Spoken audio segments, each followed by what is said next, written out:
Welcome to the Evolution of Guidance and Counseling, where we explore the history of how people have been helped to find their place in the world. At the dawn of the 20th century, the world was changing fast, cities were growing, and people desperately needed help finding their way in a rapidly industrializing society.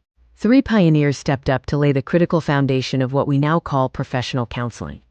Frank Parsons, often called the founder of guidance, established the true reasoning approach, believing career choice was a science based on self-knowledge, job knowledge, and a perfect match between the two. He founded the Boston Vocational Bureau in 1908.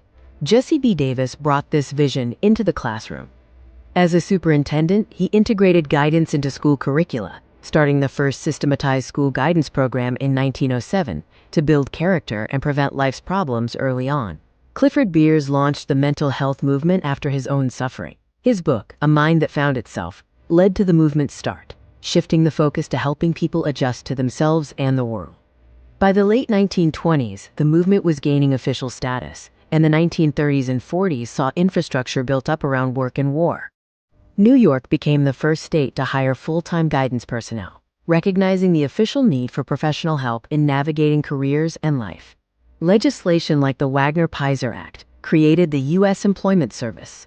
During World War II, massive testing efforts were utilized to classify workers and soldiers, professionalizing the use of standardized assessments. In 1942, Carl Rogers changed the game by publishing Counseling and Psychotherapy, which provided the field with a clear definition and a humanistic, client-centered approach. The 1950s saw the birth of professional identity, setting the stage for explosive growth fueled by global events. Professional groups merged, leading to the formation of the APGA in 1951, followed quickly by the American School Counselor Association, ASCA, in 1953.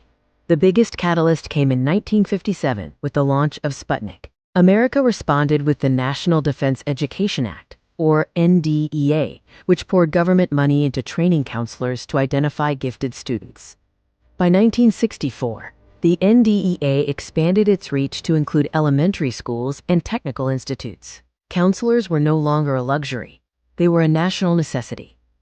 As the world became more complex, the role of the counselor continued to expand and become more inclusive. The civil rights movement brought diversity to the forefront of counseling in the 1970s. Professionals realized that counseling is not one size fits all, and that cultural sensitivity is vital for research and practice. The 1980s and 90s broadened the focus to critical social issues, including child abuse prevention, drug education, and dropout prevention, with legislation continuing to emphasize career readiness. A major turning point in 1995 was the Elementary School Counseling Demonstration Act, which moved the profession beyond just career guidance toward providing total access to mental health services for all students.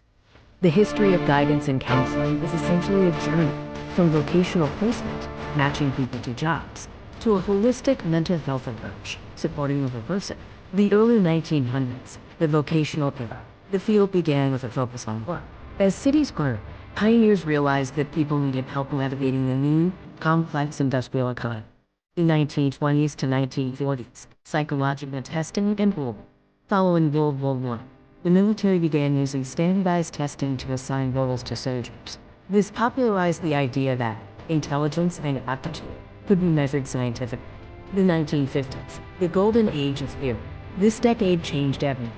Guidance stopped being a set of tips and became a professionalized discipline. The 1960s to 1990s, professionalization and diversity. Counseling expanded beyond schools into community centers, hospitals, and private practices. The modern era, wellness and advocacy. Today the focus is on wellness, rather than just fixing a problem. From Frank Parsons' early vocational matching to the diverse, holistic support systems of today, counseling has always maintained one core purpose: helping people find their place in the world.